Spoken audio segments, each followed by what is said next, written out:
If your blood runs orange and blue, this is the pod for you. You're listening to Orange and Blue Bloods, hosted by EJ Stewart and Tommy Beer. Let's get to it, New York. But let's focus back on Julius Randle because he's been a hot topic because of his antics over the past few weeks. So before Monday's game, as Tommy mentioned, he did speak to the media for the first time since receiving a technical foul in 3 consecutive games that culminated in the Magic game, in which he got a tech and then had the mini blow up with Emmanuel quickly. When asked about his recent outbursts, Randle acknowledged there's a fine line between passion and stepping over the line, but rejected that it's a reflection that he is unable to be a leader for this team. He said, quote, "I don't think it has to do with that. Name a perfect leader, name a perfect human being," he said, unquote. Asked about the tense exchange with Emmanuel quickly on the court, Randle said, quote, "What happens within our team happens within our team, so I'm not going to speak on specifics on how we handle things. But at the end of the day, we're a team, we're good, and we're just focused on winning." So he would not elaborate as to whether or not there was an apology to Emmanuel quickly or if there was any kind of discipline or anything that was done. He said that gets kept in-house. So that was Randle talking about, the concerns about his behavior over the past few weeks. What I found interesting was quotes from Jeff Van Gundy, who spoke with the New York Post and said that he is concerned about Julius Randle's temperament as a leader for the Knicks heading into the postseason. Van Gundy said, quote, "When you're in the playoffs, every possession, there's obviously more meaning, more pressure. It's going to be more physical. So you're going to have to take more hits and bumps that are not called. And if you can't handle as a team or as an individual physical play or calls that don't go your way or bad runs in a game, then you're not going to have the mental fortitude to be able to endure and win playoff games and series. You need your best player to play their best when their best is needed. And the only way to do that is if you have mental strength." So very pointed words there from Jeff Van Gundy. Also, what I found interesting in this interview he did with the New York Post, they asked him, is the onus on the coaching staff or Tibbs to kind of figure it out? And he said that the onus is actually on Randle. He said, quote, "As far as what a coach can do, if this problem is to be corrected, it's going to be because Julius Randle wants it to be corrected. It can be punished by a coach or an organization, but it can only be corrected by the player." So I thought very interesting commentary from Jeff Van Gundy. There was a lot of commentary on the Julius Randle stuff that we've been seeing. It seems like fans have been split. There's the faction of fans that feel like what happened was not a big deal and that maybe people are being too hard on Julius given how he's played much of the season and how he's been, for the most part, a good soldier for the rest of the season. Others have talked about how what we've seen from him has been quite concerning.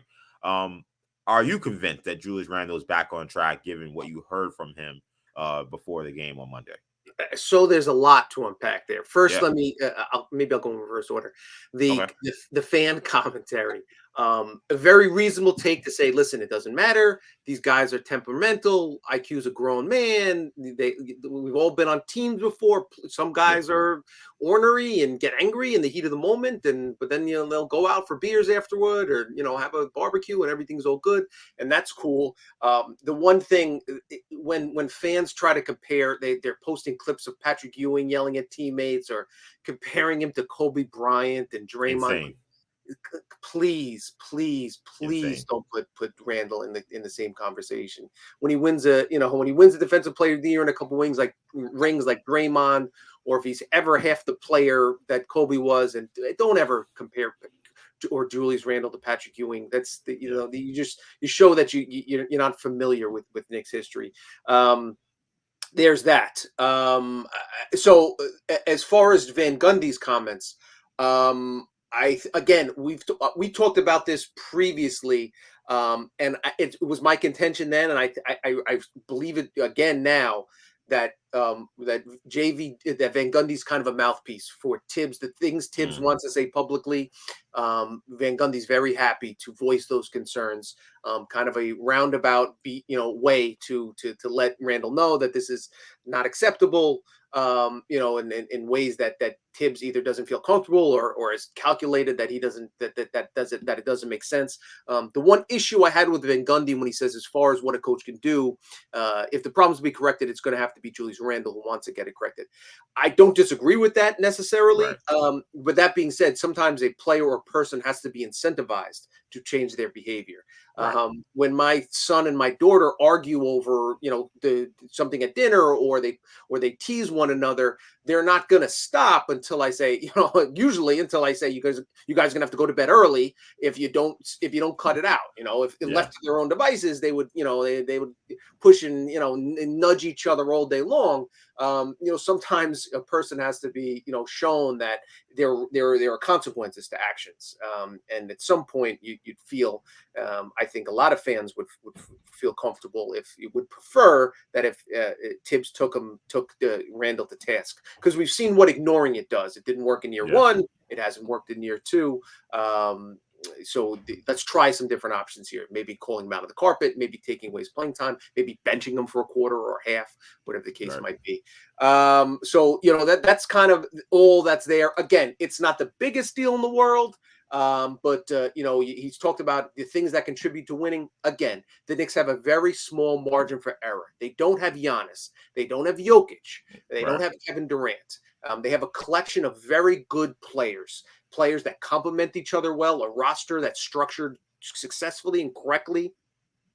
When Randle's playing at all NBA level and Brunson's doing his thing and IQ is coming off the bench and contributing, and now you got Josh Hart and Barrett and chipping pieces, then the Knicks can compete with the best teams in the NBA on most nights.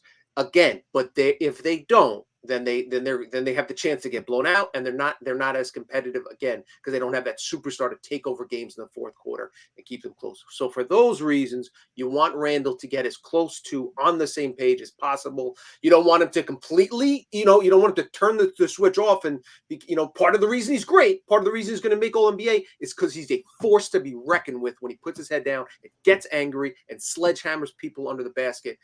You don't want to turn that towards the ref because it's counterproductive. You don't want to turn that on to your teammates or coaching staff because it doesn't usually yield positive results.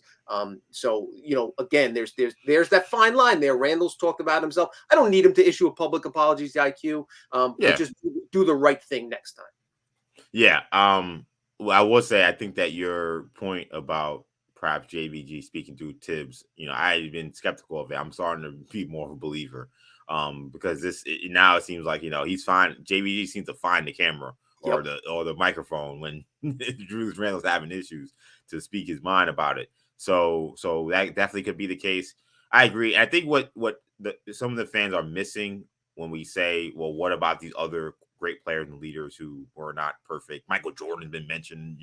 Like the problem that people don't understand is there's a certain level of rope that you get based on what you've accomplished in the league.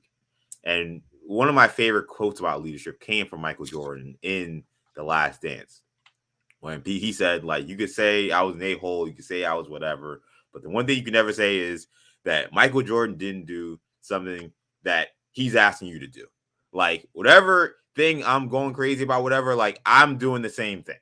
So, like, the problem with Julius when it comes to these outbursts is you see times where he's not giving 100% effort, or you see a player who has had these issues in the past and has not garnered a reputation as a leader, as a champion, as a superstar player, that you don't have the license or the rope to say, okay, I could believe in him that this is the way to be, or I can trust that, okay, maybe he will fly off the handle, but I know in that second half he's going to come out guns blazing, locked in, ready to go. That's the problem. Like, you earn that trust. And I think what the problem with some of the perception around Julius, and this perception that maybe people are being too harsh, is they think he's earned something. And last I checked, this is New York City.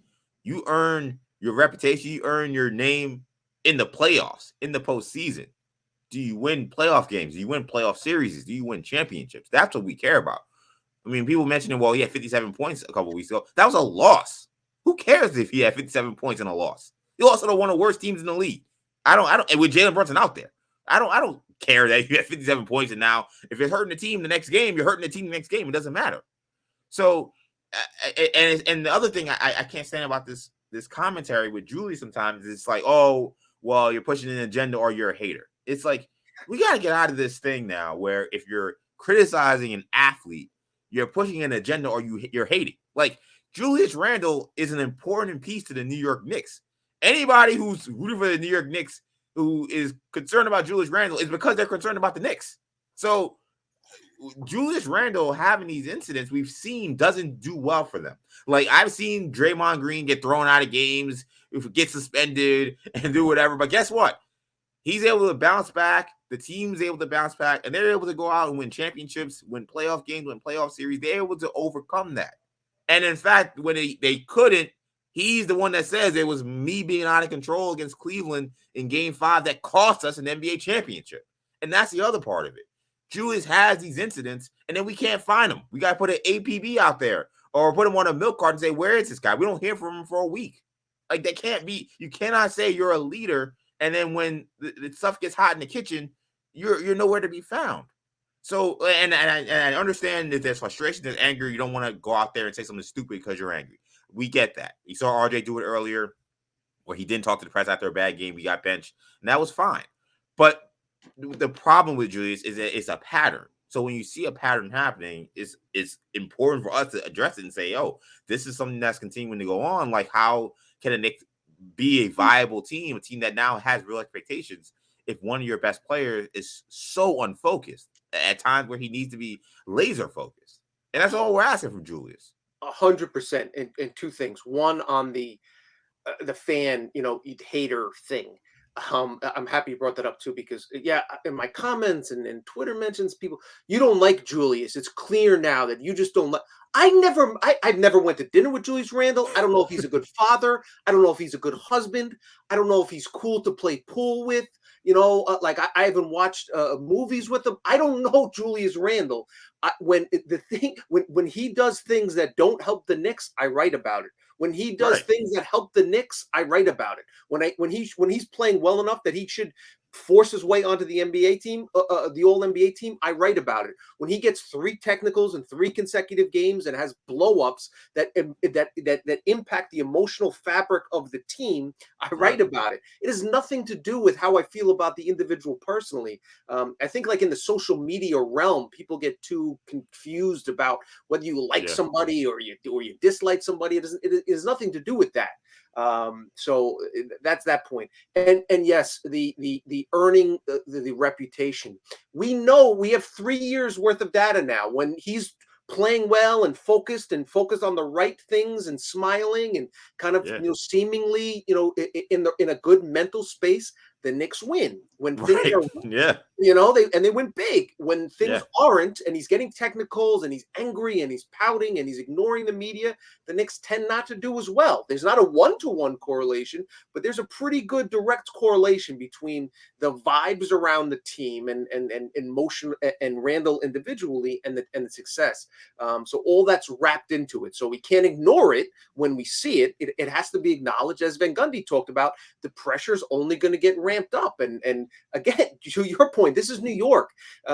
It's awesome that we have an important game on the 73rd, 74th, whatever it is, game of the season, Wednesday night. The Knicks have played well enough, largely due to Randle's incredible production this season. But let's not fool ourselves. That's to get into the playoffs when the games take up added importance, and that's when you develop a reputation. Randle has had 1 taste of the postseason, and it went awfully, and he did not respond well.